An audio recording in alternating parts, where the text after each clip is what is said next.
Hi there, Gerhard Bloom here, once again, looking at the delusions and the tyranny of the social justice movement. So let's look at this systemic racism argument a bit more closely. As it happens, no, blacks are no more likely than whites to be killed by the police in similar circumstances. Are they overrepresented in police shootings and incarcerations? Yes. This is not racism. The fact that you are not allowed to speak in polite society is that black men proportionately are involved in much higher rates of violent crime. And although blacks represent about 13% of the US population, they hit way over their heads in terms of violent crime. In Chicago, they are involved in 50 times the number of shootings as their white counterparts.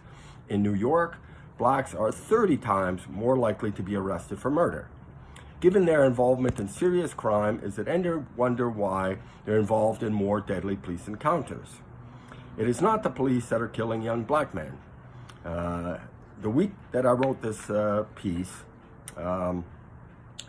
17 people were killed in the city of Chicago, including one one-year-old boy and a 10-year-old girl. These lives are predominantly black lives. The predominant victims of black crime are black people, right? So if black lives really matter to Black Lives Matter, they should care about these shootings and these killings. They would be condemning that instead of the police.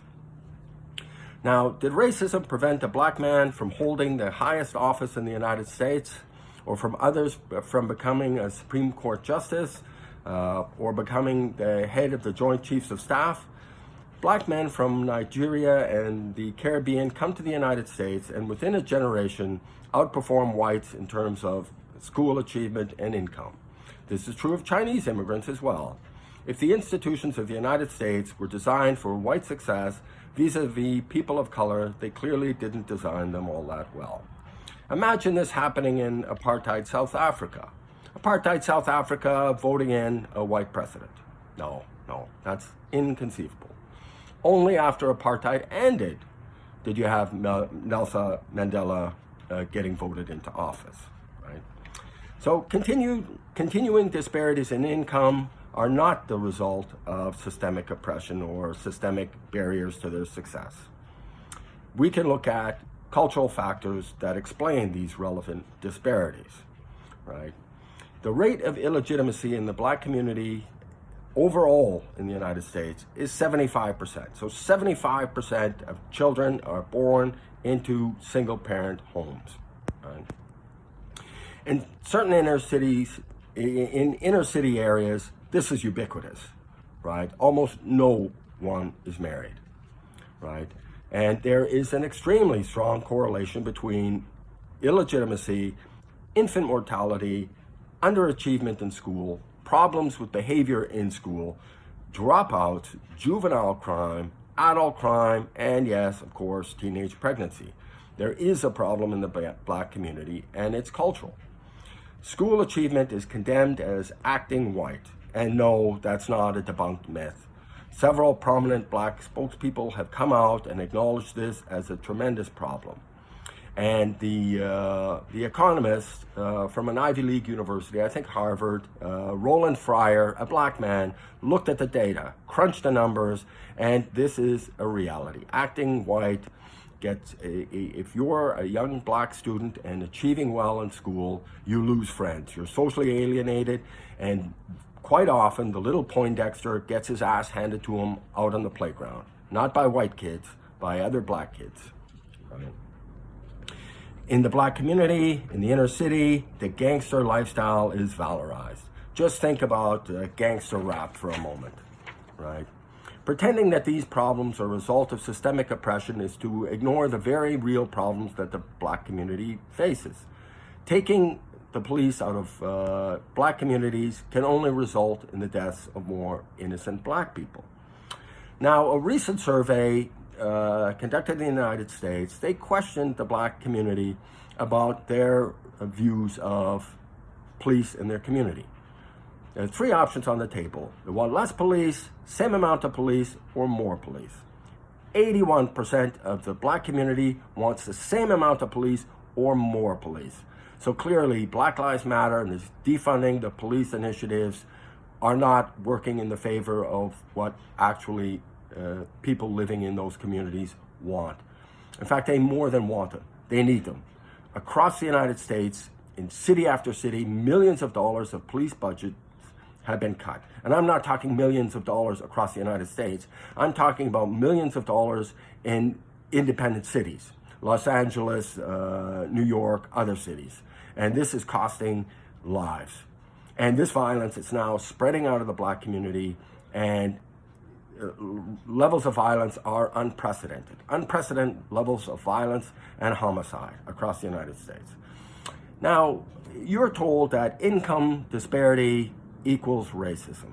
This is wrong, right? Things are far more complex than this reductive analysis would suggest. In fact, it's not an analysis at all. It's a lie. If you drop out of school before finishing high school, if you get pregnant as a teenager, if you have a criminal record, you don't think that this is going to affect your income. And all of these problems are exacerbated in the Black community. Dropping out of school, teenage pregnancies, involvement in crime. This is a problem. And racism has nothing to do with it. Now, don't get me wrong here. There are many Black individuals who become tremendous successes. And this does not include, this does not just account for sports and rap music. There are plenty of well-established, well-accomplished doctors, lawyers, engineers, you name it. And of course, a Black president, Supreme Court justices, former head of the Joint Chiefs of Staff, Secretary of State, Black people in this allegedly systemically oppressive society. And Oprah Winfrey came up tough. She came up tough. She's now a billionaire, and I'm supposed to believe that she's somehow being oppressed and we live in a racist society. She was one of the most popular figures in American media. And Barack Obama, same thing. And LeBron James can stop crying about him fearing the police as a Black man. It's curious how he gets escorted into basketball stadiums surrounded by police. Isn't he afraid that they're just going to gun him down? He's a billionaire. He is a billionaire. I'm not a billionaire. I doubt you are. And he's oppressed? I don't think so. And most people don't. Most people recognize the lie for what it is, right? So, at any rate, I've mentioned this before. Nigerians, Black, come to the United States and they outperform U.S. whites. They're Black, but they don't buy into this ridiculous, self-defeating narrative. They don't stigmatize attainment in school. They have strong families, and this is a culture of success. And these commitments to school, commitments to hard work, commitment to family, this all correlates to success in life, not just economic success, but success across the board. And you think biased income distribution? Thomas Sowell, the Black economist, reminds us that incomes aren't distributed. Incomes are earned, unless, of course, you live in one of these socialist utopias, where everybody is poor except for the ruling elite, which lives lives of privilege and wealth, and everybody else is desperately poor. So incomes are earned, they're not distributed.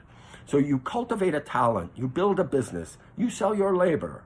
Others distribute income to you on the basis of the value your skills bring to their lives and their projects. That's how it works in a free market. If you haven't spent time and effort cultivating a meaningful skill, is it any wonder why people don't distribute their income to you? Right? Their income was earned. And for you to earn an income, you need to provide something of value to them. For a much more in-depth discussion of these and other issues, I hope you will check out my book, Deconstructing Social Justice. It's important, not because I wrote it because the issues are important. Thank you so much.